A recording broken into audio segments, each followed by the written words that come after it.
Good evening. Welcome to tonight's On the Edge with me, Theo Chalmers. Tonight's show is 2 hours long and live, so if you have any questions for my guests during the show, text them to 87778 with the word EDGE, a space, and then your name, location and your message, and we'll try to pick up any that really hit the mark. They're all charged at a standard rate, so why not get ready to text? My show tonight is possibly one of the most contentious shows we have ever made. If my guest is correct, our nation no longer exists as a sovereign state. Our leaders, past and present, including Her Majesty the Queen, have committed treason. Parliament will shortly be abolished, and we will find ourselves as slaves to a Soviet-style European Politburo. My guest is a computer expert who has worked all over the world, including in New York for major companies such as JP Morgan Chase Bank, and who stood for Parliament in 2005 as a UKIP candidate, and also stood for that party's leadership. He flies planes, races yachts, and is one of the leading anti-European Union campaigners. His website, www.eutruth.org.uk, receives over... Probably. They're very good at encouraging heart attacks, surprise heart attacks in healthy people. If someone drops dead of a heart attack, or in America dies in a plane accident, a politician who is anti the agenda, those are the sort of questions you need to ask. Okay, well, obviously these are your claims and certainly not made by this programme, I have to say. Okay, Vicky says, I don't understand why there are always documents to show this stuff. If it is that powerful, why bother leaving evidence? The evidence is absolutely overwhelming, and the BBC should be doing this programme, should have done it 30 years ago when the first treaty came along. But everything that I'm saying is happening is in EU treaties. There have been 6 EU treaties passed by Parliament and signed by the Queen. Well, the first one was the one that Ted Heath was involved in. Correct. And we were told that we were going to enter a common market. Yeah, we were lied to. If you read secret documents released from the Foreign and Commonwealth Office, which was the internal government illegally foisting the EU on us. But under the 30-year rule, they've now released these documents, and it's absolutely clear that Ted Heath knew he was abolishing Britain and expected the nation to be abolished before the end of this century. Well, if these documents have been revealed, why doesn't the press write about it? Why don't they say, you know, that was the agenda from 30 years ago? Or 40, is it 30 or 40 years ago?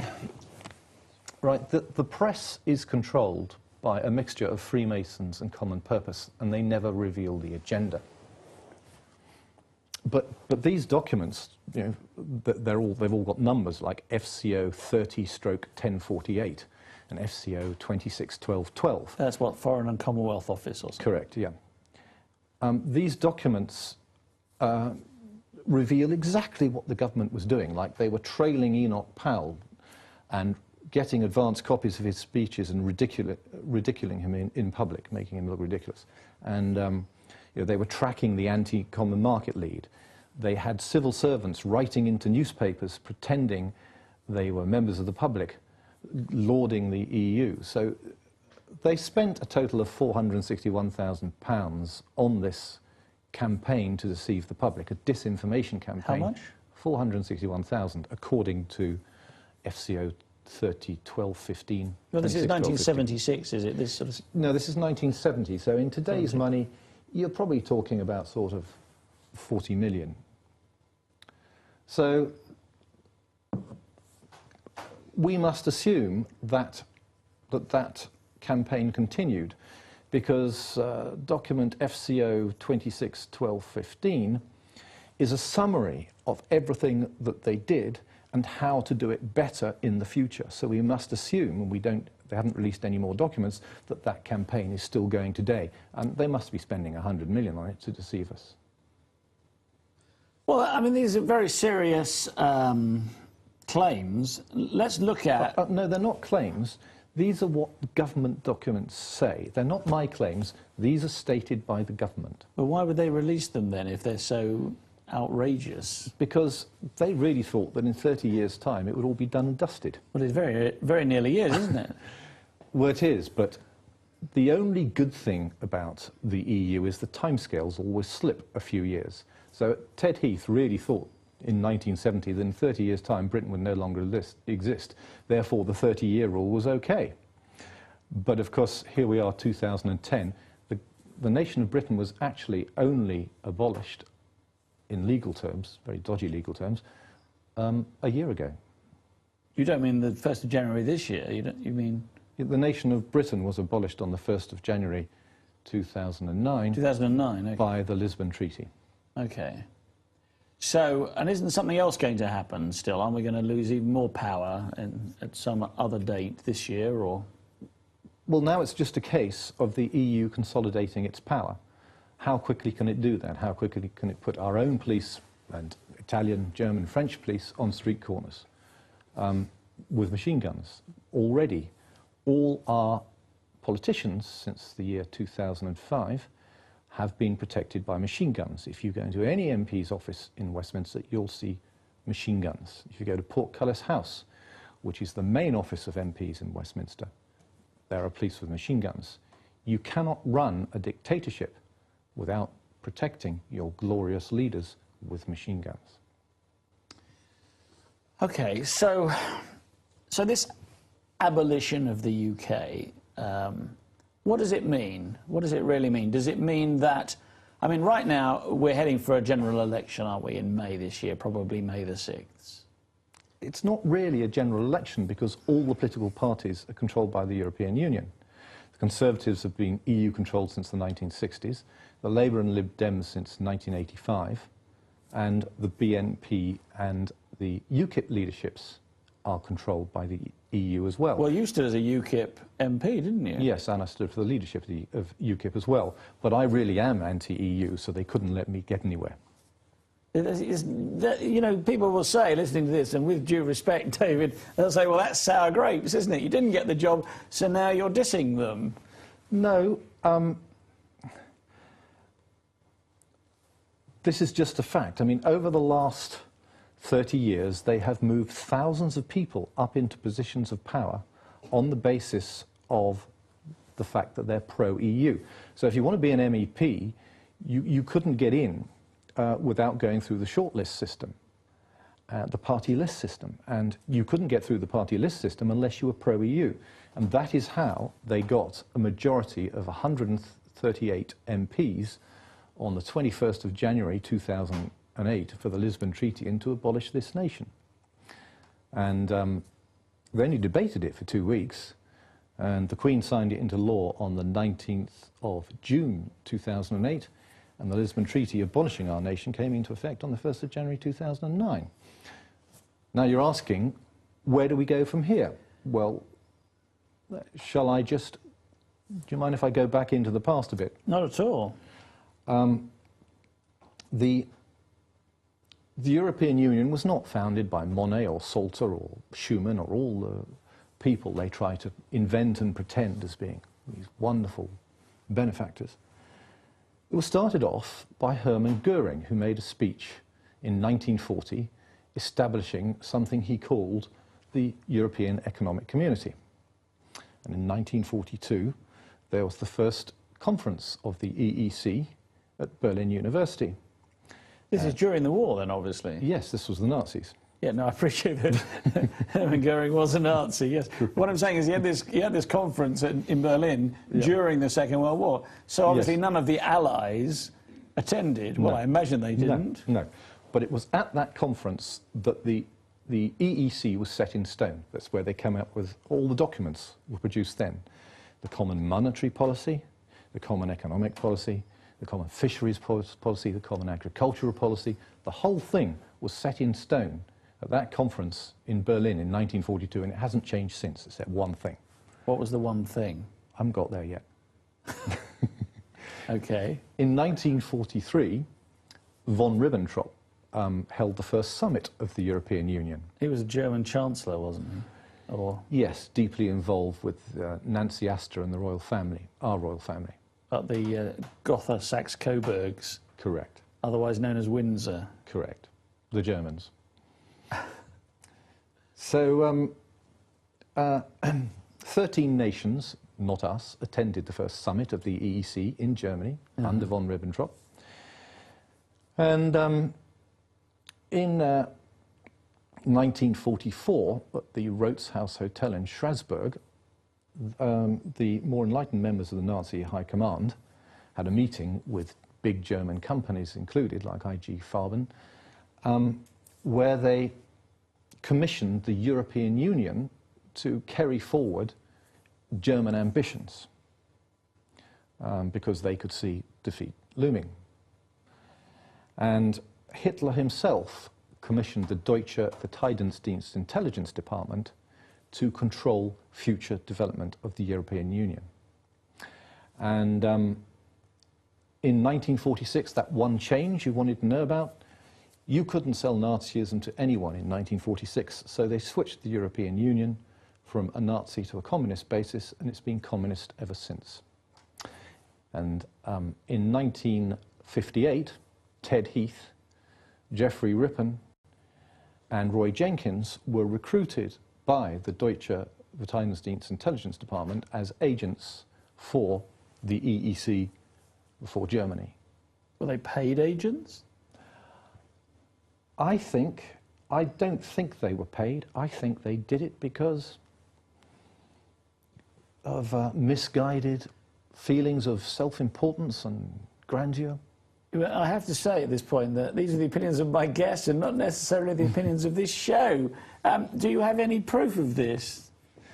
Well, if you look at the World Report's newsletter, they've done quite a lot of investigation into it.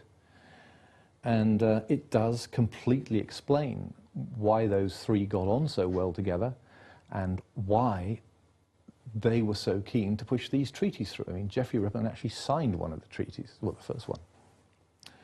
And of course, Ted Heath orchestrated the whole thing. Why would you want to abolish your nation? Well, if you were Kim Philby or Burgess or Maclean, you would want to do that sort of thing. Well, actually, Ted Heath, Geoffrey Rippon, Roy Jenkins were very similar people. Well, yes, but they worked for the Soviet Union, and what's left of the Soviet Union, Russia, is not part of the EU, is it? And they're not likely to become part of the EU, not in the short term anyway.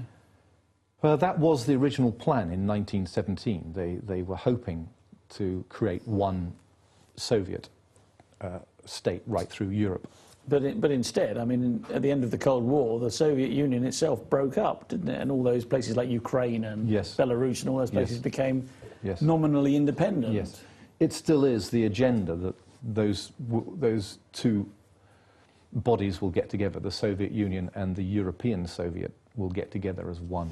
That always has been their plan. And China? No. Not China? Not part of the same grouping. That's going to be some other... Yes.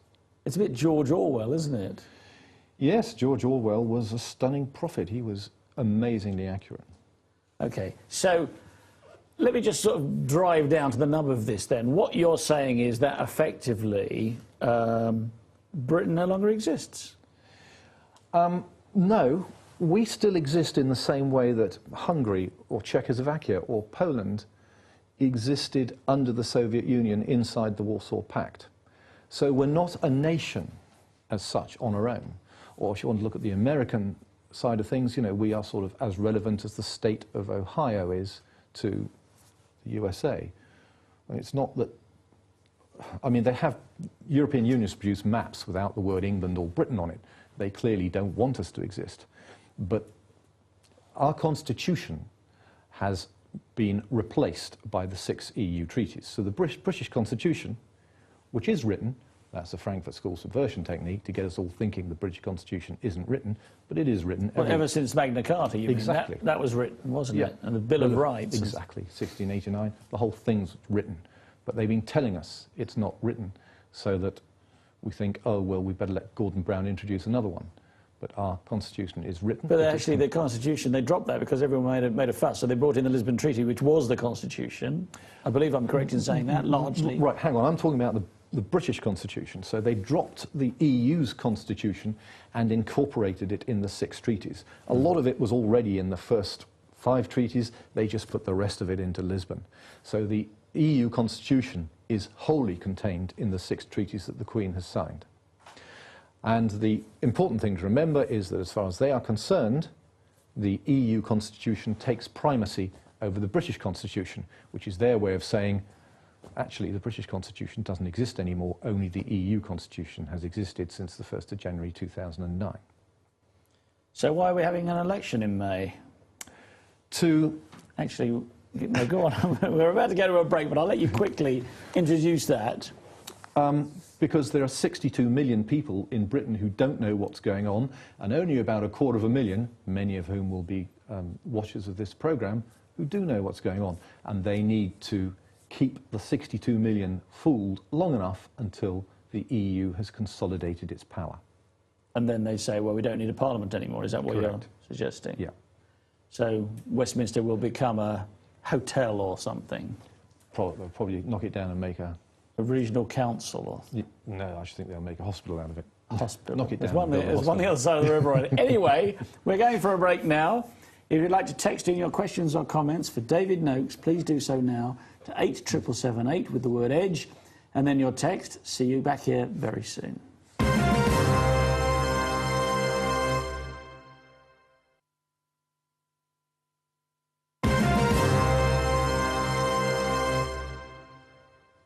Welcome back to On the Edge with me, Theo Chalmers, and my special guest, David Noakes. So, David, the most recent treaty, the final treaty, if you like, that we've signed that makes us part of Europe, apparently irrevocably, is the Lisbon Treaty.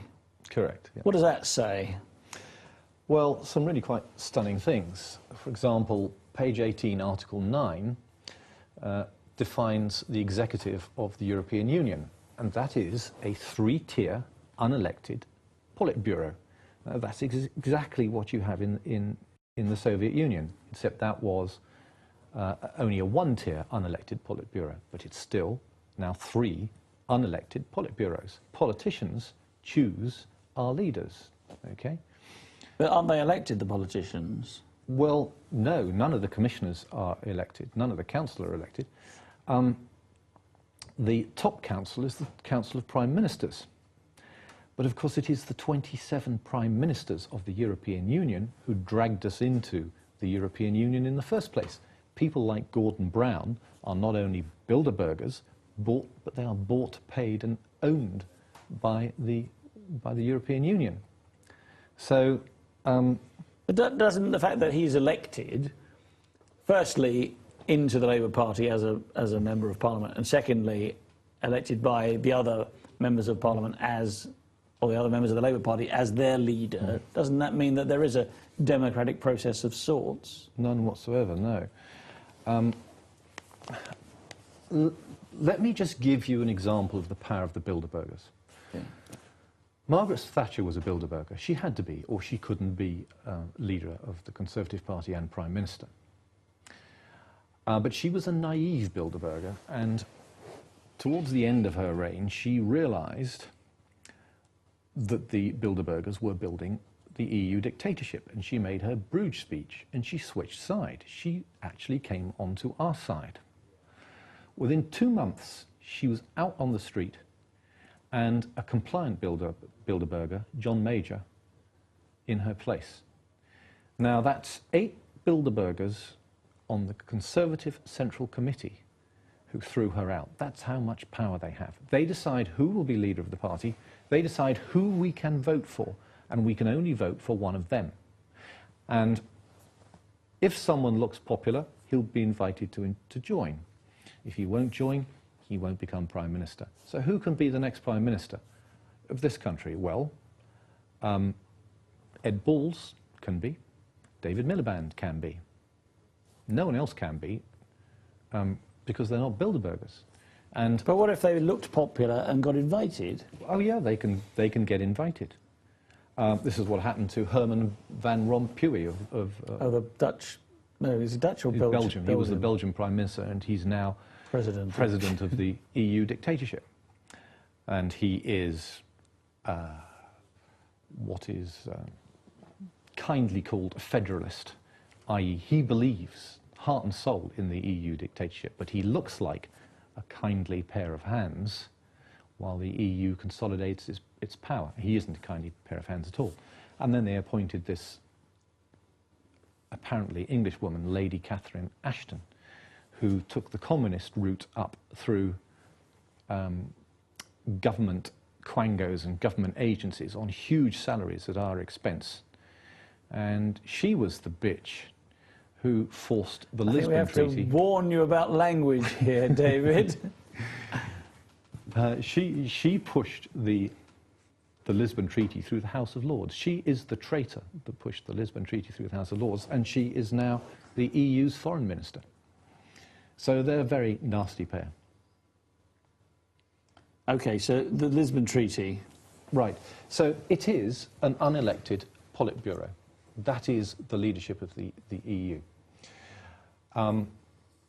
Page 16, Article 8A4, political parties at the European contribute to forming European political awareness and to expressing the will of the citizens of the Union. Well, they've already defined political parties at the European Union level being parties with voters in more than 10 countries. The Conservative, Labour, Lib Dem, UKIP and BNP parties only have voters in one country. Well, 3, you could argue. Yeah, but they can all be abolished under that clause. If they need to, they have the power under the Lisbon Treaty to abolish our political parties. And any political party that opposes the European Union can be abolished under EU Court of Justice case 274/99, where it is held that it is blasphemy to oppose the European Union. So, isn't blasphemy a religious term? Well, this is sort of in their agenda, a religious crusade. So are you saying that the Lisbon Treaty says that you cannot criticise the European Union? No, that's the European Court of Justice. I use the term justice loosely because this is the Court of Justice that when Martha Andreasen was fired for revealing the fact that the European Union cannot account for 95% of its expenditure. She was the European Union's budget director at the time, so she should know. That's not 5% of the expenditure of the European Union it can't account for. That's 95% of the expenditure. There isn't one business in England that can't account for 95% of its expenditure, but the European Union can't. So when she revealed this... She was fired. And wasn't her pension removed as well? The European Court of Justice held that because she had told the truth, her firing was right and proper, and she had forfeited her right to her pension. That is the European Court of Justice. And that is truly disgraceful, isn't it? And they that is true. That is absolutely true. And they are the same court that enforces the Lisbon Treaty. So when they enforce justice on Martha Andreasen like that, and when they are given the remit that they have to interpret the treaties under the remit of ever closer union, you can see just how biased that court is going to be. Well, yes, but I suppose, are you saying then that all these things are kind of waiting in the wings? They're all part of British law now. Are you saying that right now we're going through a sort of softly catchy monkey period where it's, you know, they're kind of being a bit sotto voce and not saying... I mean, for instance, by what you just said, for instance, they could say tomorrow, right, in the coming general election, they could say we don't need a general election because Parliament is abolished. B, they could say, in any event, the Conservative Party, the Liberal Democrats and the Labour Party and any other party is abolished because it doesn't have voters in 10 nations. Yes, yes. Yeah. So they could say all of those things, but they're not going to do that quite yet. Exactly right, yes. And, of course, there is no provision in the Lisbon Treaty for elections to a Westminster Parliament, so they could rule the whole thing illegal on that basis because there's no constitutional basis for Westminster anymore. Not a lot of people are aware that the European Union is a military dictatorship. And there's scores of clauses all through the 6 treaties. For example, page 39 of Lisbon, clause 10A, C3. Member states shall make civilian and military capabilities available to the European Union. Member states shall undertake progressively to improve their military capabilities. So we're looking at 3 unelected politburos controlling the nuclear weapons of the former nations of Britain and France. And when you put dictators in charge of armies, you always get war. Well, we're doing quite well in any event, aren't we, in terms of wars? You know, we're having quite a few. Yes. Unless you notice. Yes, but I think we're talking on a much larger scale here. Really? Yes. We're being trained. The government is training us to dislike Muslims and Arabs. That tells us where their first war's going to be. Well, Iran, is that what you're saying? Yeah. The Middle East. I'm quite sure of it. Okay. It is quite a shocking set of statistics and information, isn't it, this? I mean... Yes, and the most stunning thing of it is it's all written down and signed by the Queen. You know, I mean, in the Lisbon Treaty, we're allowed to have petitions. If we can get 1 million people to sign a petition, we are allowed to have a petition. But the petition, they tell us what we must ask for. In that petition of our, you know, our own wishes, what we want, we have to want ever closer union of the European Union. That is the only thing we're allowed to petition for. That is very Soviet, isn't it? It is. And that is clause 17.8b4. And we voted this in, did we? Well, we didn't get a referendum, as you know, but our elected members of Parliament voted for this. Yeah. By the way, any political party that is campaigning for a referendum, you know immediately is working for the European Union, because we will never be allowed a referendum. So if they're campaigning for a referendum, they know they're completely safe, because we can never have one. Angela Merkel wouldn't allow it. Our government wouldn't allow it. The European Union won't allow it. We cannot have a referendum, nor can Germany, because the Germans are as anti the EU as we are. And they will never let the Germans have a vote, because the last thing the Germans want is another expansion of German ambitions with the EU as the vehicle, because 10 million Germans died in the last war. Everyone forgets that. They absolutely hate the idea of a similar dictatorship rising again. But the Irish had a vote. Well, they had 2, didn't they? They gave the wrong answer the first time, clearly. I went to Ireland and I was knocking on doors, wasting my time, because every door I knocked on, they were absolutely dead against the Lisbon Treaty. I didn't have to explain anything to them. They were dead against it. So how did they vote yes, then? I don't think they did. I think the government fiddled it by 40%. Because why? Because I know that all the votes were taken into custody for 48 hours before they were counted, or something like that. Yes. And it's happening more and more. I mean, the American elections were fiddled, firstly with the... Diebold machine. Oh, no, the hanging chads, and then... the chads first, and we've Diebold talked about second. that on programmes like Cynthia McKinney, the former congresswoman. And they actually did a recount. The press funded a recount in Florida and found that George Bush's brother Jeb had deliberately lost 250,000 Democratic votes, and actually George Bush's presidency was entirely illegal, because he declared his brother the leader, the president, with only a 537 margin, and actually it went 250,000 the other way, and the newspapers started to publish their findings and then were stopped. So if they're fiddling votes there, I'm sure they're fiddling votes over here. So, we're stuffed, is that right? I do plan to tell everyone what to do at the end. We're not actually stuffed, and this should be the most fun fight of all, fighting for our own freedom. There is a lot we can do, but we do need at least 10,000 people. And well, we'll do that in the last section of the show. Well, no, this is another topic. The point is, not only have they moved 30,000 people up into all positions of power, so all our law lords have been chosen because of, they are either prepared to break the law or they are prepared to turn a blind eye to the EU. All our ministers have been selected exclusively because they are prepared to be pro-EU. More than half of our MPs. It goes right through our government, the BBC, everything. But down at the lower levels, they're getting at small organisations like the General Osteopathic Council, you wouldn't think, the Women's Institute.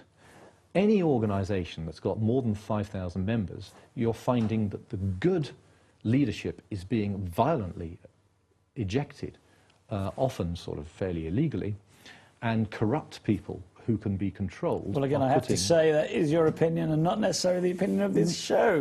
Well, I will say that the General Osteopathic Council has been very deeply investigated by Julia Spivak, who's laid a report in at the police, because it looks like there's criminal activity.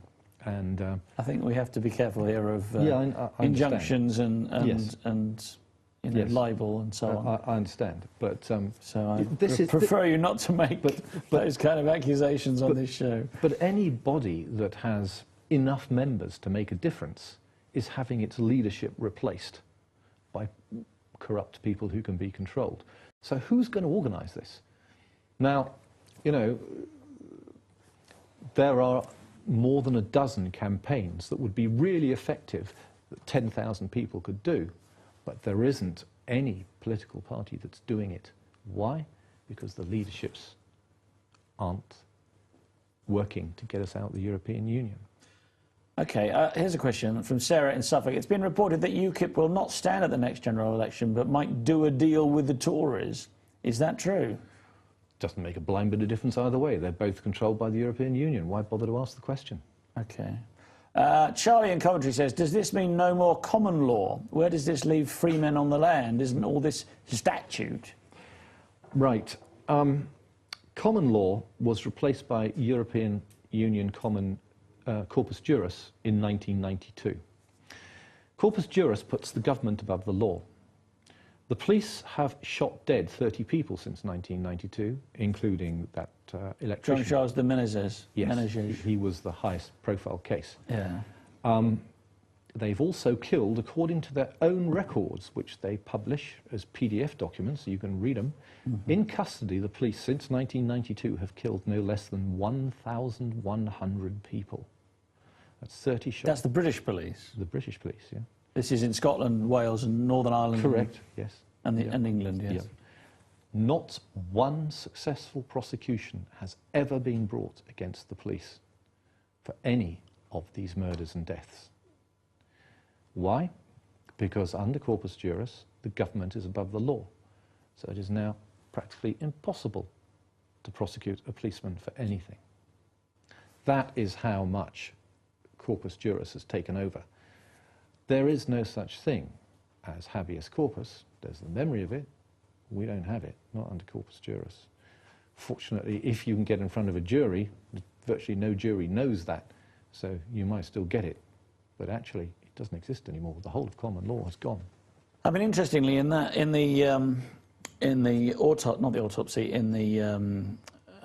Jean-Charles de Menezes inquest, the jury was directed that it couldn't bring in a verdict of unlawful killing, wasn't it? Yes, that's right. That's because the government is controlling it, and the government is acting criminally and illegally. OK. Well, should we talk about treason? OK. What level do you want to start at? Do you want to start at the top or the bottom? Well, I think we should start at the top.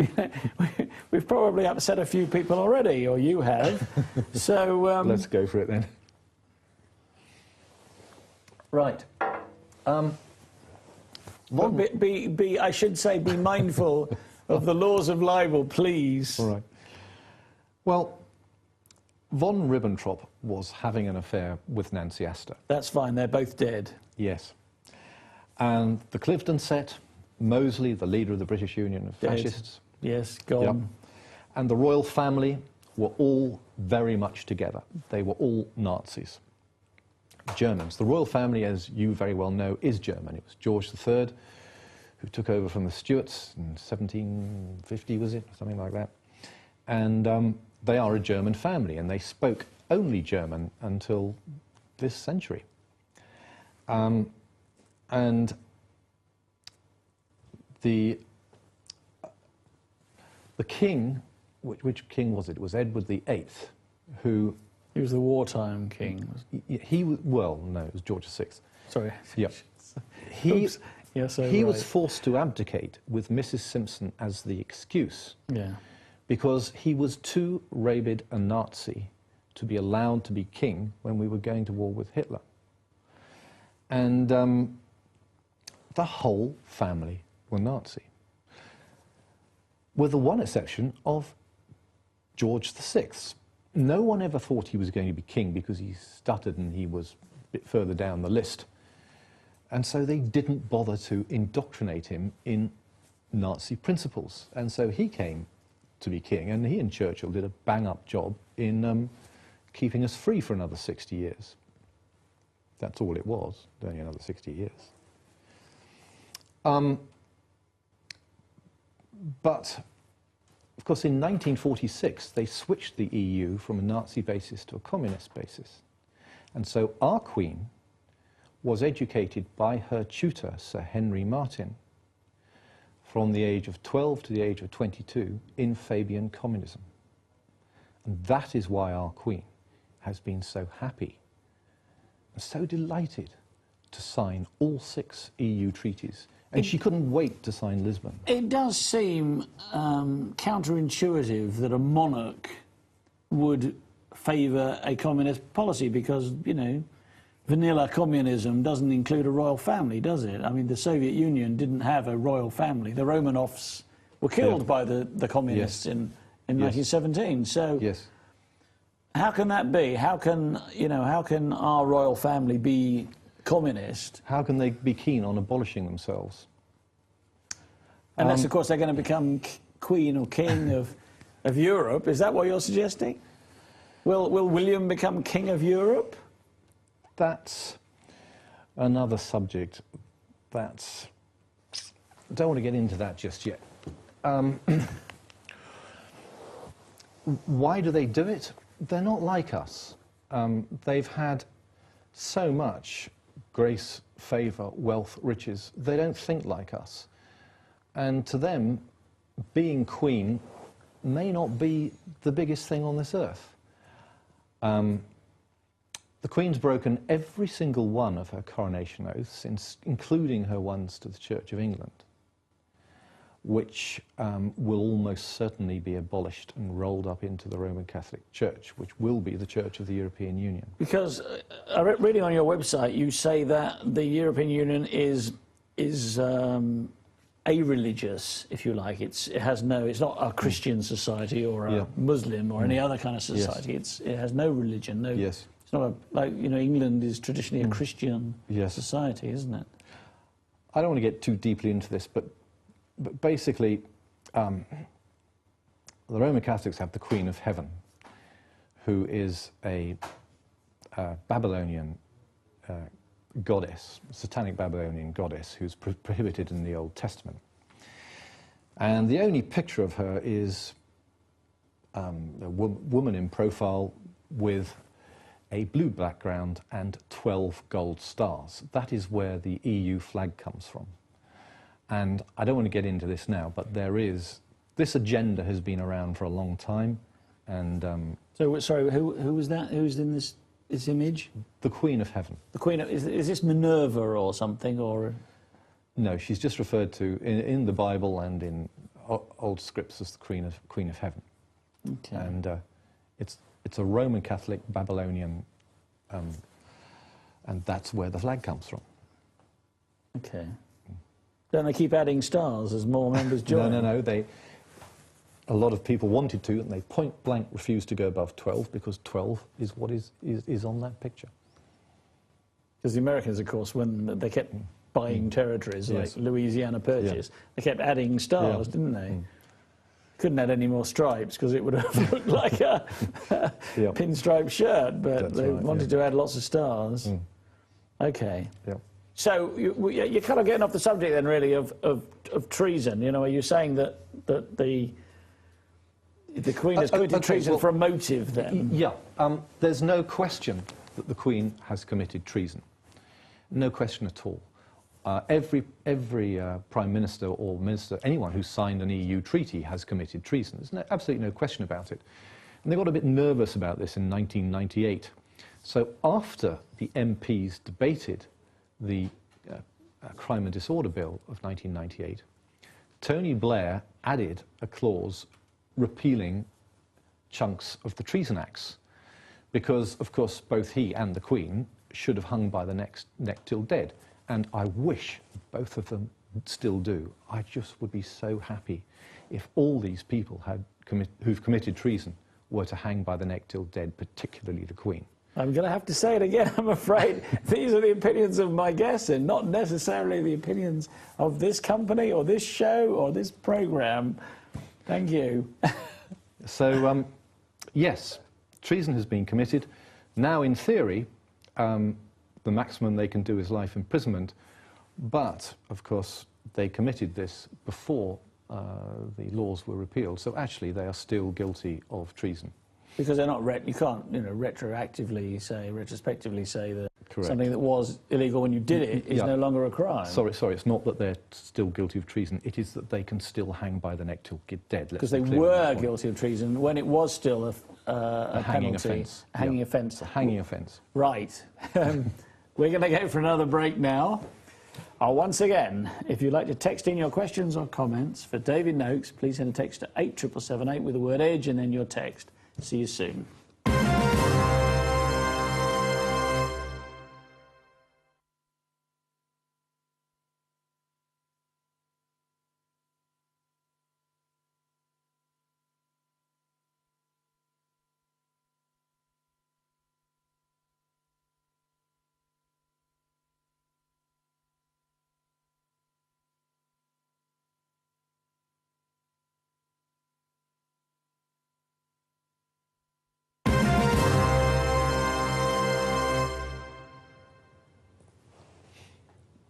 Welcome back to On the Edge with me, Theo Chalmers, and my special guest, David Noakes. So, David, just before the break then, we were talking about treason and why the royal family would want to bring in a communist-style regime. We didn't quite get to the bottom of that, did we? I don't think. All right, well,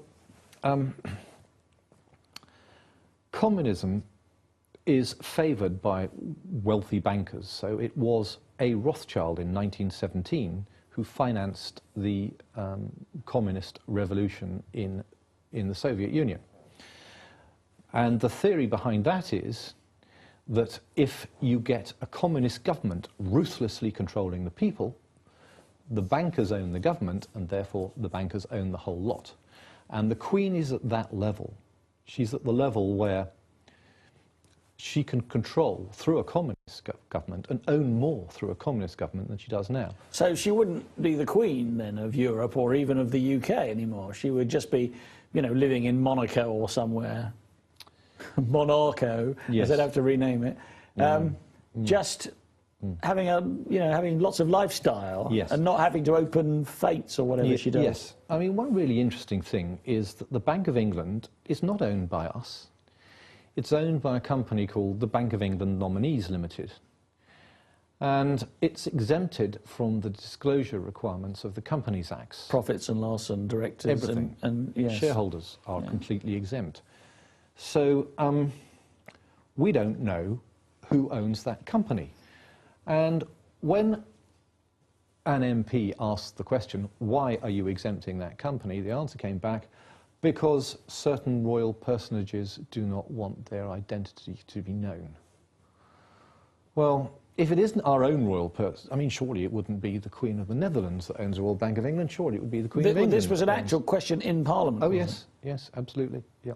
And that was the answer. Surely they would say, well, that's what, you know, that's what's so. Why would they say certain royal personages? No, that was the reply. Okay. Now, the biggest shareholder in the Federal Reserve. Interestingly enough, the American government does not own the American dollar. It is owned by 13 private banking families. And this was in 1913, they passed the Federal Reserve Act. 1913, yeah. Yeah. And the Rothschilds family are the biggest shareholders in the Federal Reserve. They own the dollars, not the US government. Mm-hmm. And before the Bank of England went secret, the Rothschilds were the biggest shareholders then. So it would appear that the Queen and the Rothschilds owned the Bank of England. So it may be that she has interests that are of far more interest to her than just being Queen. I mean, maybe she's tired of being Queen. I don't know. I can't possibly speculate on her behalf. But it does sound like a bit of a boring day job, doesn't it? Going around shaking hands and opening things. It's a family institution, and their aims are not our aims. The monarchy is an institution of the Saxe-Coburg-Gotha family, all of them, and their aims are not ours. OK, well, what about the other traitors? You talked about traitors. You might as well mention some others that you feel have been treasonous. OK, well, I mean, Ted Heath was obviously a particularly interesting case. Bilderberger, Deutsche Verteidigungsdienst Intelligence Department, an agent. Who are the DVD agents today? Well, we won't know till their deaths, but probably it's the likes of Francis Maude, the MP for Horsham, Ken Clarke, and in the Labour Party, I would think Miliband, Mandelson. They are the likely candidates, but we won't know till their deaths. And these people are literally agents for a foreign power. But then surely that foreign power becomes this power eventually. If we are truly part of this huge Europe, surely they can then say, well, we weren't agents for a foreign power because it's now, you know, Britain is now part of that power. Yeah, that's the nasty thing about it, isn't it? I mean, firstly, the EU is completely illegal under the British Constitution in every area. All 6 treaties are completely illegal. So everybody who signed those treaties, like John Major, yes, Margaret Thatcher, yes, Tony Blair, yes, Gordon Brown, yes, they're guilty of criminal acts and they're guilty of treason. Why can't you just go to a police station and report them then? If that were the case, and right. I'm not saying that it is, of course. Because they have moved up tens of thousands of people into all positions of power. All our law lords are corrupt. Our British courts are now utterly corrupt. It is almost impossible to get a decent verdict out of a court these days. There are more miscarriages of justice than there are fair cases. The courts are used to snatch 4,500 children a year from good parents by social workers. It creates trauma through injustice. I think we need to keep off that subject because that's subject probably for another programme, to be honest with you. I mean, I've got a text here from someone called Doc saying, Ted Heath, a German agent, what nonsense. Well, look at what he did. I mean, you know, who does our government at Westminster represent? What do? They pass EU laws, EU regulations, EU treaties. They implement EU policy. They don't implement anything that we want. We don't want this EU stuff. We've never voted for it. Between 50 and 80% of us in polls are against it. So who does our government at Westminster represent? Well, not us. It obviously... Well, 2 million marched against the war in Iraq, and yes, we still went to war. Yes. So Westminster obviously doesn't represent us. So who does it represent? It obviously represents the people it's acting for, the European Union. Now, look at Ted Heath. Who was he working for? He wasn't working for us. He abolished our nation. So who was he working for? Well, he was a Bilderberger, so he was obviously working for the European Union. I mean, but Bilderbergers saying. are not just Europeans. I mean, Americans, you know, Clinton and Bush were Bilderbergers, or are Bilderbergers, so, and that's not part of Europe, is it? No. No. The New World Order agenda covers both sides of the Atlantic. Both nations, they want to bring down both nations. The EU dictatorship cannot be built while there is a strong, freedom-loving Britain on its doorstep, because we stopped them twice before. They know they've got to bring Britain and America down first, and they're using traitors on the inside to do it. So, yes, in 1999, Britain and America, at the same time, deregulated the banks, knowing that they would create massive bubbles that would eventually burst and ruin our economy. And this is why we've not been allowed into the euro. Gordon Brown's 5 tests to keep us out of the euro weren't Gordon Brown's 5 tests. They were the European Union's tests to keep us out of the euro. Because if they want to destroy us, it's far easier to keep us separate in sterling and destroy Britain and sterling than it is to have us inside the euro. And when they try and destroy us with 120,000 regulations, they're going to damage the euro. So you're far saying, more convenient to keep us outside. So you're saying that the next plan is to destroy the pound? Yes. They have no intention of letting us into the euro, never did. Well, eventually, I suppose, if they've destroyed the pound, then we become part of the eurozone, is that? No, no, no. Well, never. We're always going to have a weak pound. No, we're just going to be in poverty. The pound's going to be worthless and we're going to be in poverty. That is their plan. Now, they've destroyed, well, I don't know who, but we seem to have lost our manufacturing base. Our mining has gone. You know, that was Margaret Thatcher, wasn't it? Yes. Destroyed natural resource exploitation. In the European Union, we are designated as a tourist economy because they know we cannot survive. That's not tourist in the George W. Bush sense. Sorry, I couldn't resist that.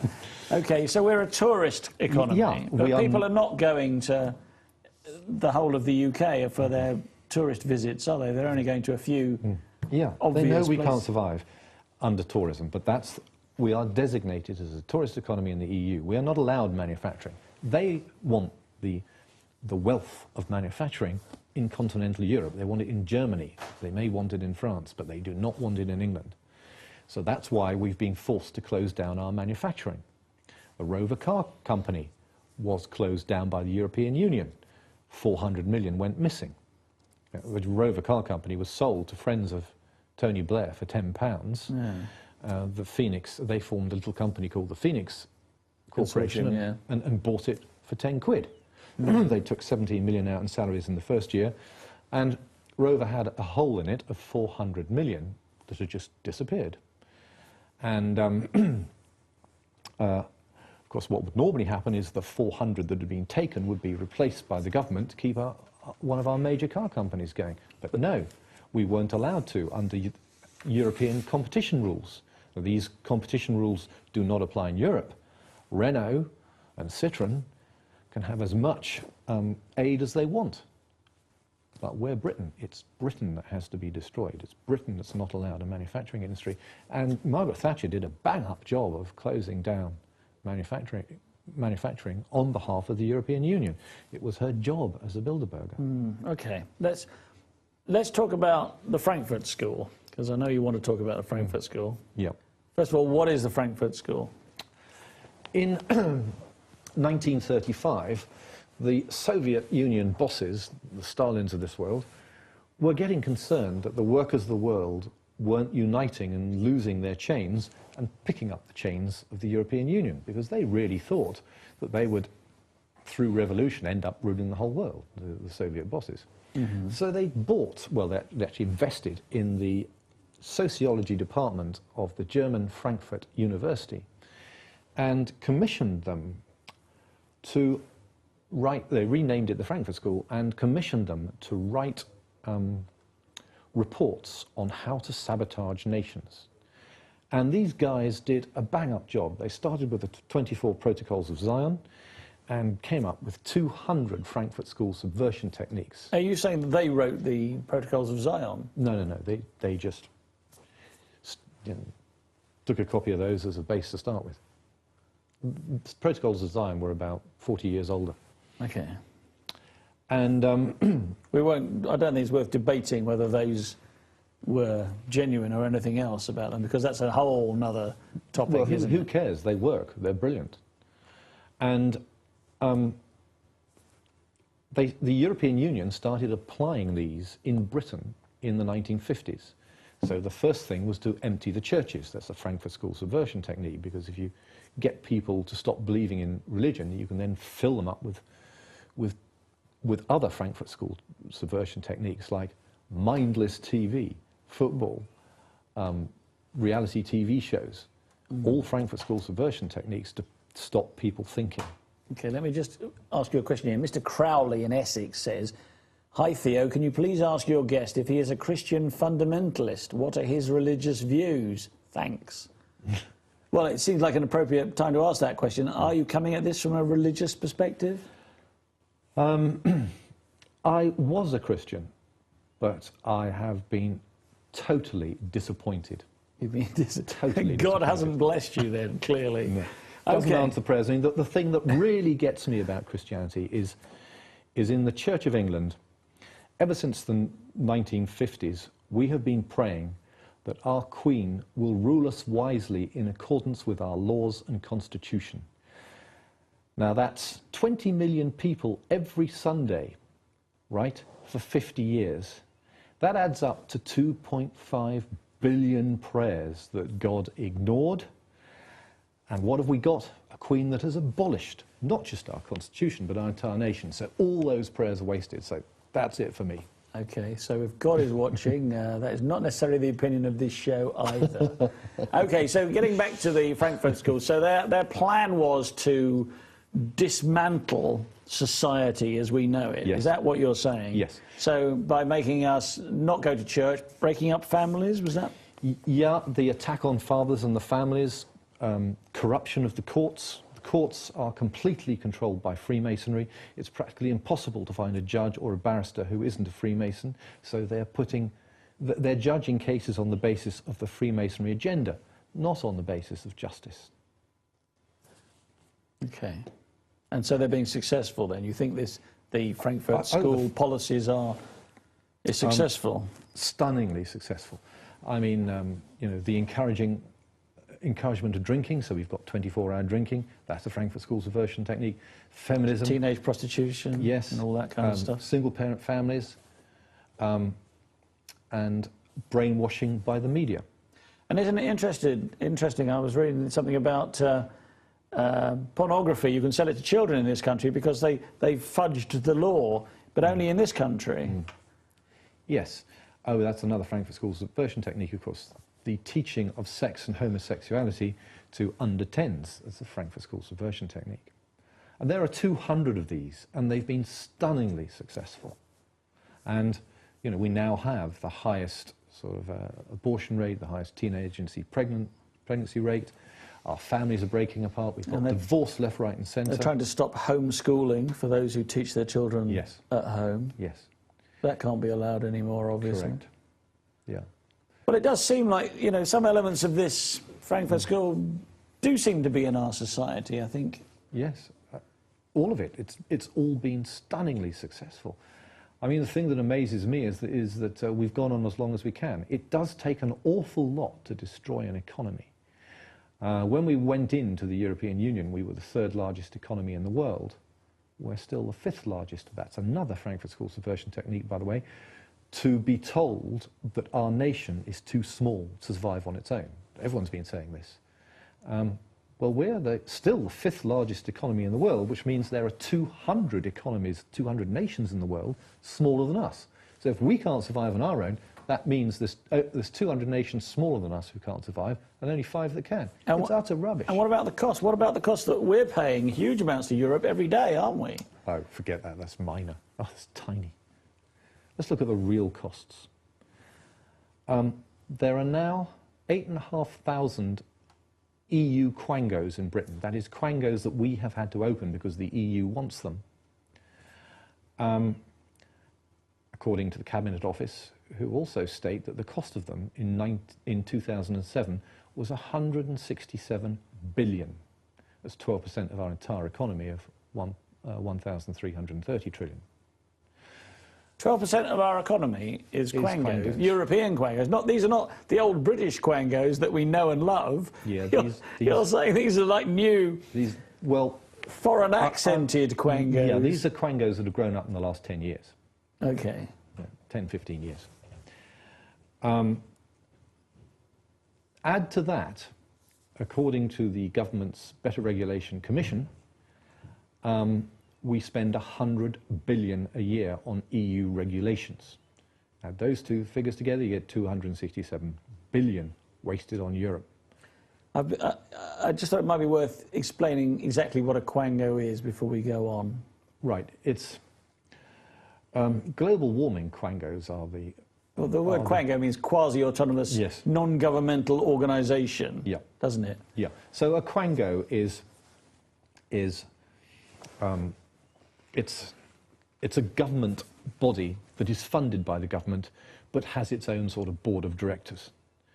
And they're all over the place. You know, the area of outstanding natural beauty quango, where people get paid 300 grand a year to stand on cliff walks and have pictures taken of them. It's the most ridiculous one I can think of at the top of my head at the moment. But basically, quangos are a bribery structure. You bribe influential people with 300,000 a year salaries to turn a blind eye to the encroachment of the European Union. They are effectively bought placement in government. They are patronage. And when you think that the total amount spent on benefit, the dole, all kinds of benefits, is a tiny fraction of that.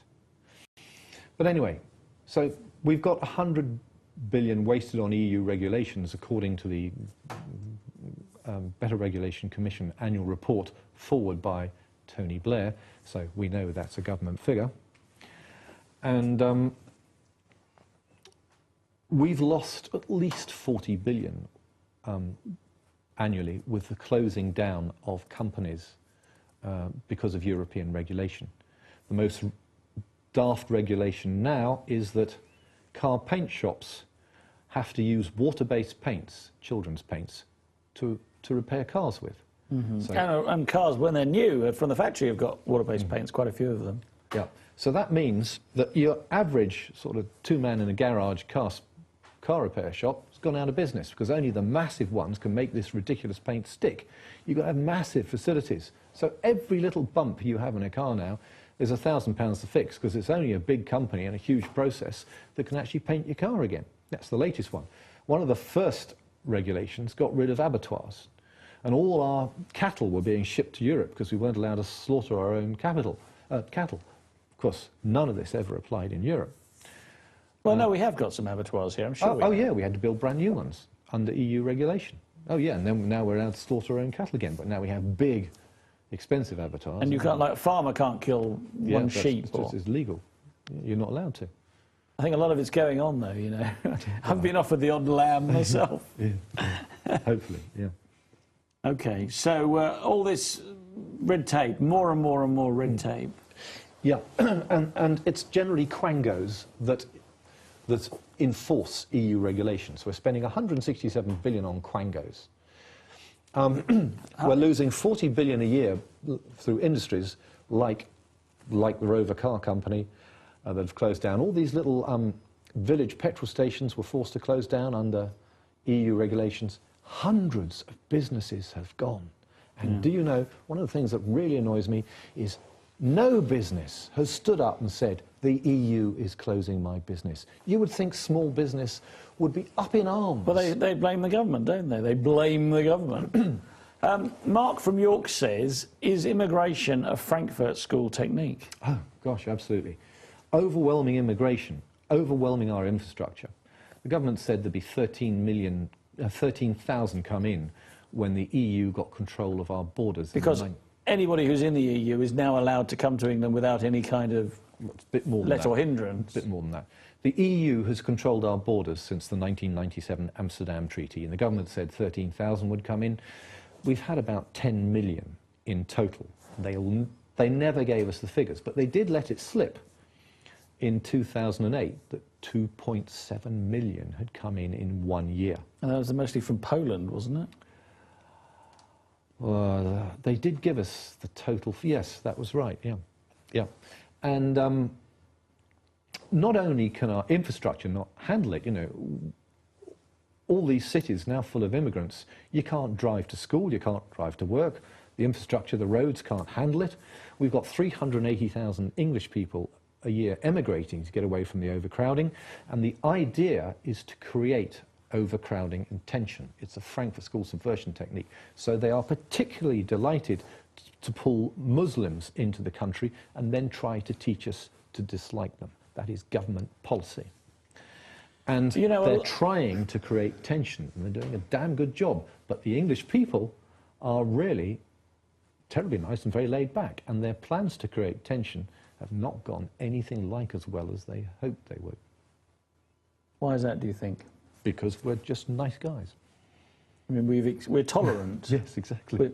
Yeah. According to the Frankfurt School, we're unreasonably tolerant. Yes, we're unreasonably tolerant. We should be fighting on the streets now, which is their plan. I mean, you know, it is true, isn't it, that, you know, our schools, they're teaching multiple religions, and you see programs about schools where the children speak 30 or 40 or even more languages, which is extraordinary. Yeah, the technique destroys identity. If you flood a nation with immigrants, you destroy their identity, and that is happening, and it's a stunningly successful technique. So they're destroying the family, they're destroying our industry, they're destroying our schools, infrastructure. Schools, the tax on the teachers, you know, teachers not allowed to do anything now. That's deliberate, that's another Frankfurt School subversion Well, do you think that we should have corporal punishment in schools? I don't want to get into that debate, but a teacher should be able to control their class and instill discipline on them. But it's hard to know what they could do, you know, write out lines or something. Yeah, but until they got to the point where, you know, a teacher can be sued by any student, there really wasn't a problem. But it's a Frankfurt School subversion technique to undermine schools and teachers. Undermine authority. Yes. And also I know that head teachers have enormous amounts of paperwork to do, so they can't spend any time teaching. That's right. Or managing the teaching. Yes. And I also remember reading recently that a lot of teachers don't want to become head teachers because it's all paperwork, it's not the same job anymore. Yes, and it's generally quangos that are implementing that. Quangos are loading teachers down with so much paperwork they can't be teachers. It's deliberate, and it's generally common purpose inside quangos. We're going to go for another break now. Once again, if you'd like to text in your questions or comments to David Noakes, please do so now. Text 87778 with the word EDGE, and then your text. See you very soon.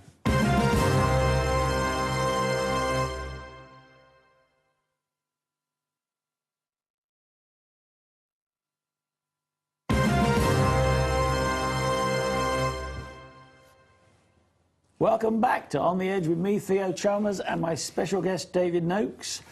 Right, David, I'm having loads and loads of texts, and they're scrolling off before I can read them. Some of them are coming in so fast, basically saying, what can we do? Okay, there are things we can do, and this is an incredibly exciting time because you can actually save your own future if you act. You know, we've really got something to do, and it's the most exciting and worthwhile thing to do that we could possibly have, saving our own freedom.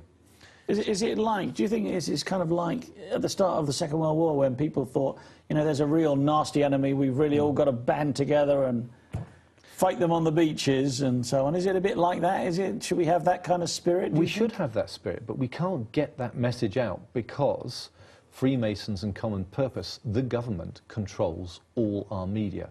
It's not this programme, apparently. Apparently not.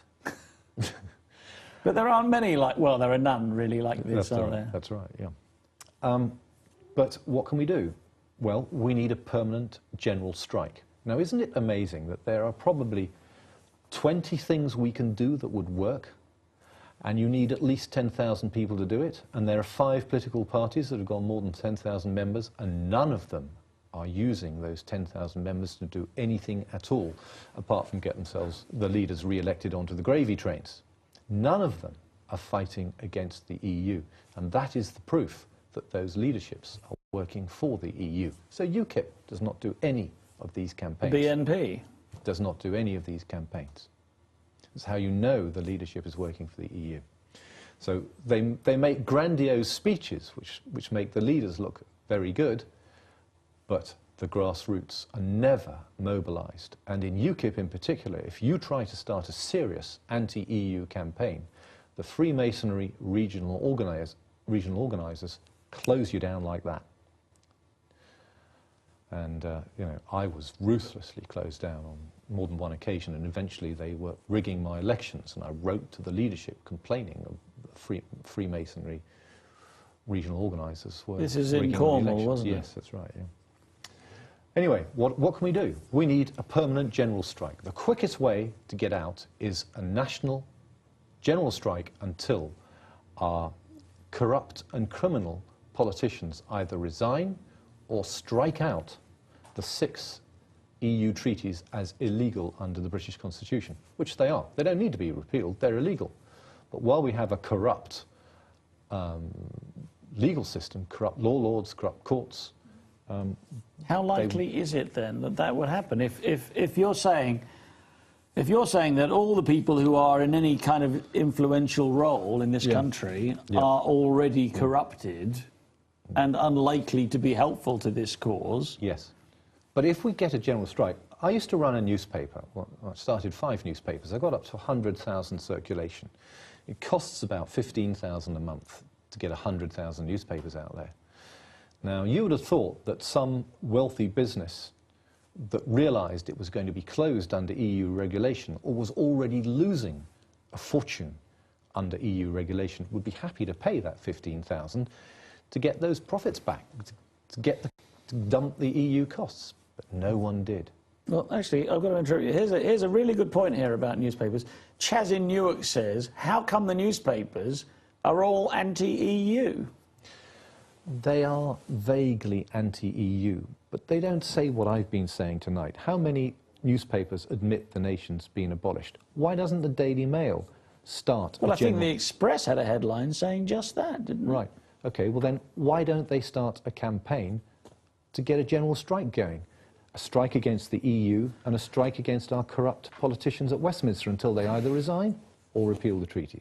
Is it not the case that, you know, the laws about striking are such that to solicit a general strike would possibly be illegal? I think that's only a case if it's a trade union. We are not a trade union, we're just the people of England. So I think it would be perfectly OK. OK. Another thing we could do is we need a 1 million strong permanent demonstration in Westminster.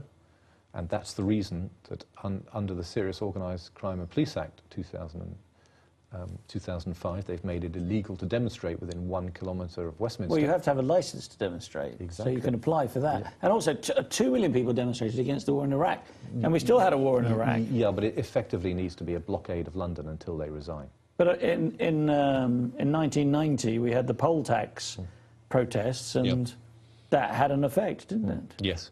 So-called poll tax riots. Yeah, but see, that wasn't really affecting core EU policy, so they didn't really change anything, they just changed the name of it. Well, they abolished the poll tax and put it back to council tax rates. Yeah, you know, they rates. renamed it council tax, basically.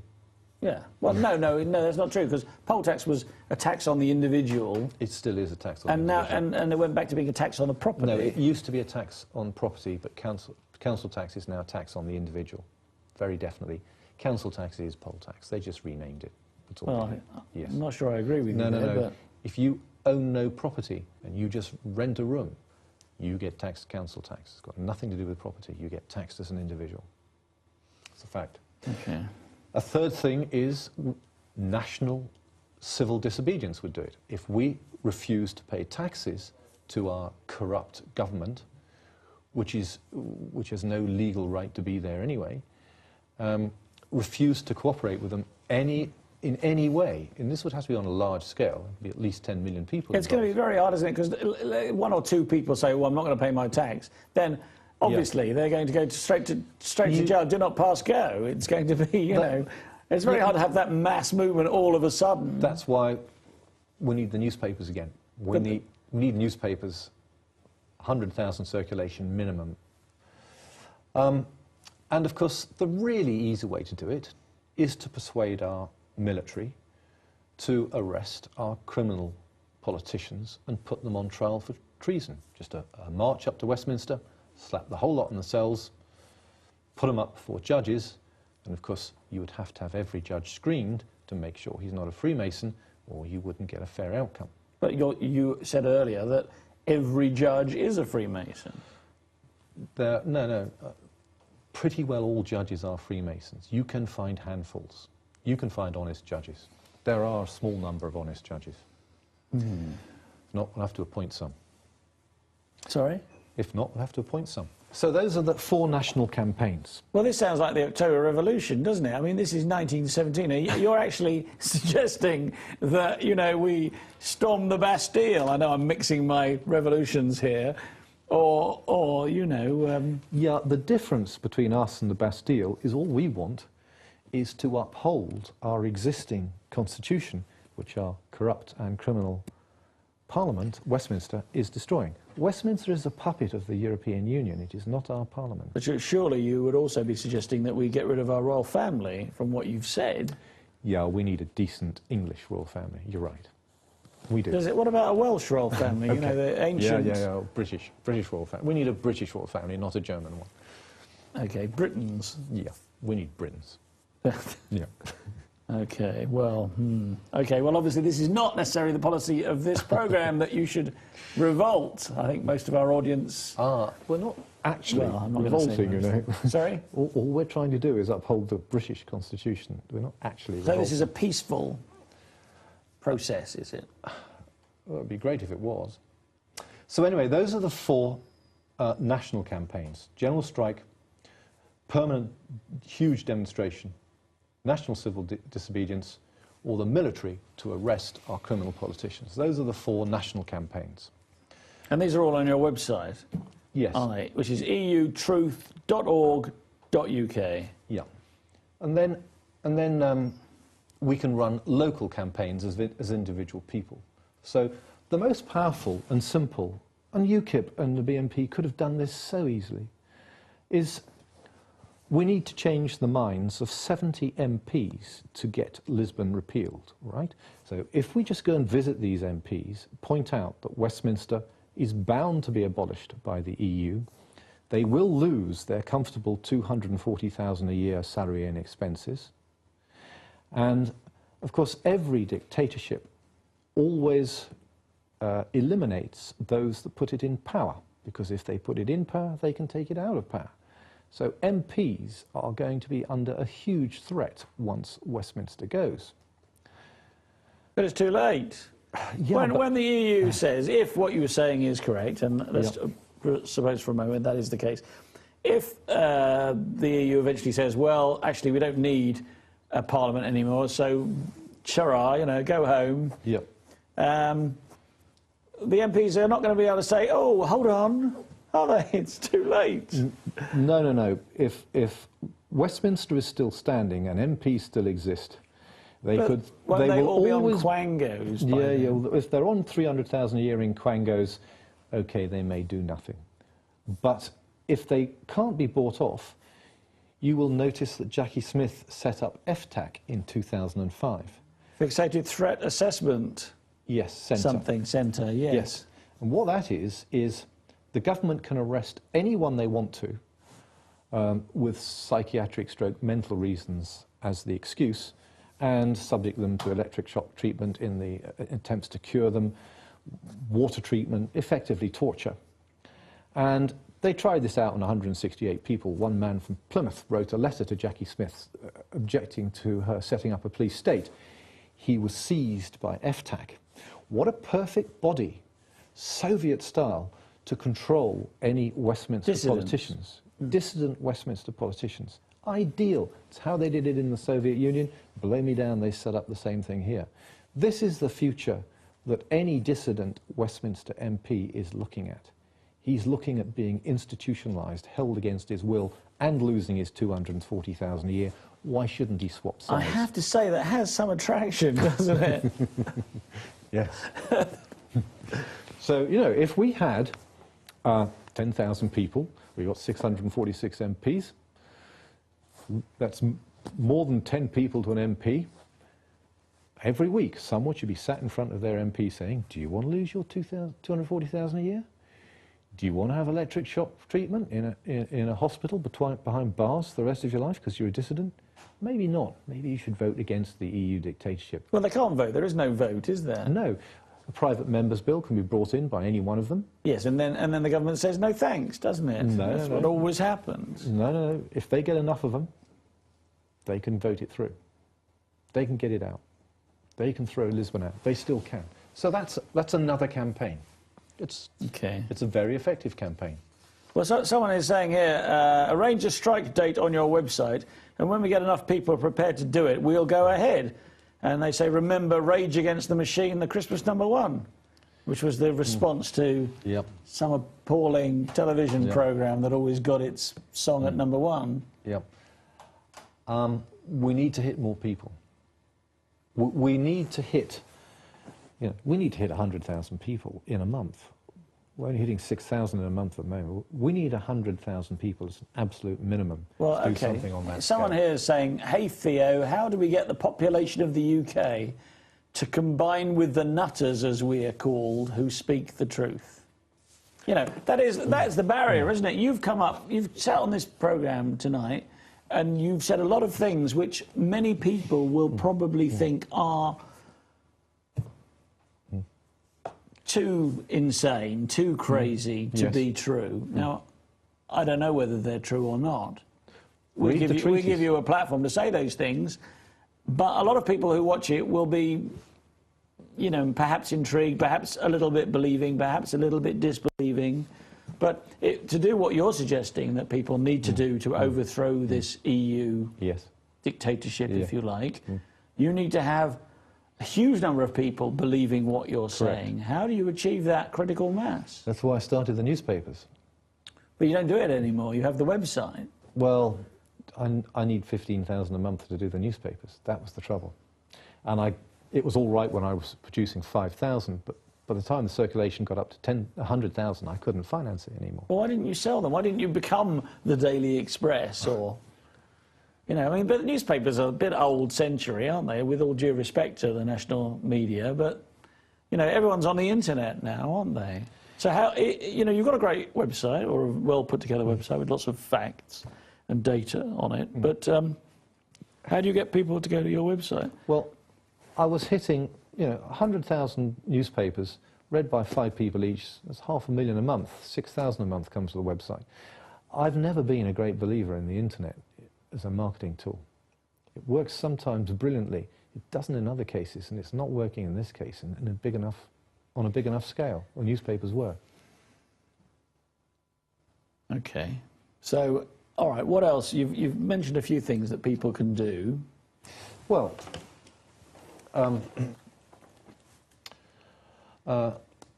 another thing that is really valuable is to contact your local newspaper, arrange a meeting with journalists, take them out to lunch or go around to their office, meet them in a pub, and explain this to them. Well, that's not going to happen, is it? Journalists, random people ringing journalists and saying, let's go for a drink. Trust me, that's not going to happen. You can talk to them on the phone. Yeah, okay. And say, I want to talk to you about this. Are you aware of what's really happening? Have you been to, for instance, eutruth.org.uk? Do you know what's really happening kind of conversation? But even then, just supposing you got the journalists to buy into that story, they're going to, and just supposing they write the story and they give it to their editor, you've already said that the media is controlled. Absolutely correct. So the editor is going to spike it, isn't he or she? Yes, exactly. And what's going to happen then? You're going to create tension inside the newspaper, and the journalist is going to realise that you're speaking the truth.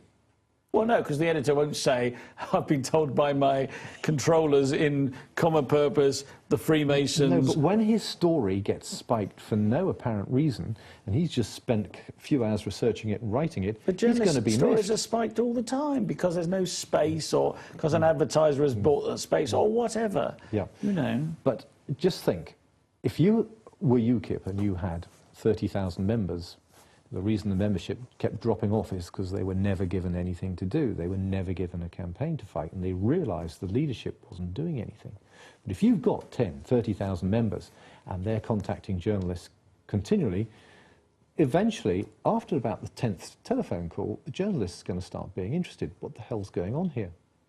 That might have an impact. I think that possibly would.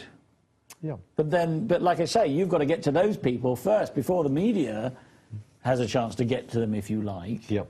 So, and that's the question. That's a simple question I'm asking. Is there a method by which you can get this message to enough people, convince enough people, get enough people committed to this change? Because, I mean, it's like, basically, people have to be under very heavy duress before they suddenly decide, OK, enough is enough. Yeah. And this, what's happened to the UK has been very gradual, hasn't it, over a long period of time. So people haven't really noticed. It's been very subtle.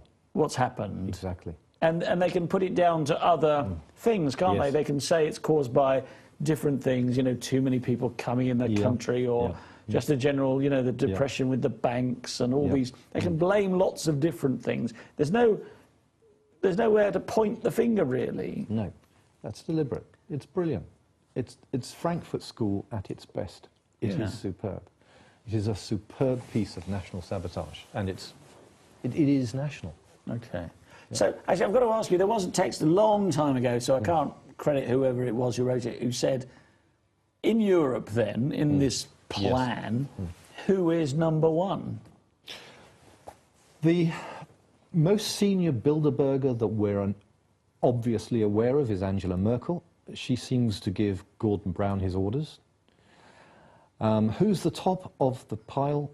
Right at the very top, it's probably a Rothschild or maybe a Rockefeller, but almost certainly a Rothschild, and quite a few steps in between.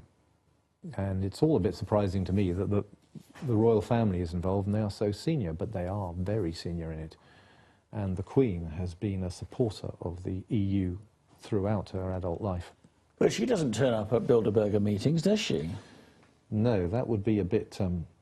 I think Prince Philip has, though. Well, one of the Dutch royal family has. Yes, and of course the whole thing was started off by a relative of theirs, Prince Bernhard of the Netherlands. And the first meeting was in the Netherlands, wasn't it, I believe? At the Bilderberg Hotel, and because he was a former Nazi SS officer. Well, it all goes around in a big circle, doesn't it? Brenda in Hull says, Theo, stop knocking him. I don't think I'm knocking you, I'm just trying to extract the facts. Yeah, I would agree with you. Thank you. Yeah. So, so you've suggested certain things that people can do, you know, go to their MP, write to the papers. Yes. Yeah, I mean, the simplest campaign of all, just shock 2 people a day with the truth. You know, print out stuff off your website and just give it to people. Yes, but tell them, do you know the EU is a dictatorship? And when they say don't talk rubbish, just say, read that.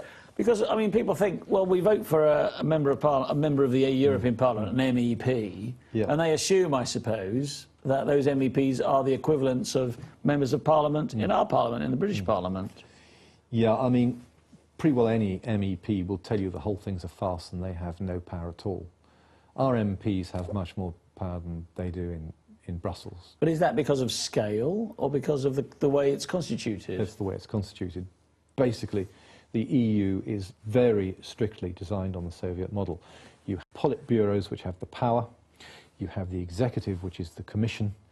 That's it, really, nothing else So counts. who's in the politburo, then? Who's at the top? Who are those people? Well, it's all Bilderbergers. It's 27 Bilderbergers. It's the Prime Ministers? Yes, all of whom are Bilderbergers and all of whom are bought, paid for, owned by the EU. And totally for it.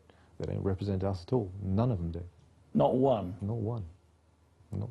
So you can't possibly sneak in there as a non-Bilderberger? No, you can't. No. You can't get in. No. And it's not open to people to apply, is it? No, not really. To become a Bilderberger, you have to get like a hand-delivered note, do you? Yeah, so I mean, if you are seriously anti-EU, like me, you are excluded from politics. I mean, I'm not expecting a political career because I know I will never be allowed in. So you can play the game, you can be like Nick Farage or, sorry, what's his name? Nigel Farage. Nigel Farage, or I was thinking the other one, Nick, the BNP. Nick Griffin. Nick Griffin. You can be playing that game or, you know, overtly being anti-EU. Yes. You see, that's what Nigel Farage does. He makes great speeches in the EU Parliament. You think, wow, he's really going for it. Meanwhile, he's doing it in the certain knowledge that his speeches will go absolutely nowhere, because the Freemasons in his party, the regional organisers, are making absolutely certain that nothing develops. So he can look glorious knowing nothing will happen. Okay. Somebody called The Chin is saying, Christmas #1 got over 200,000 votes. Have some faith and set up a strike date that we can all sign up to.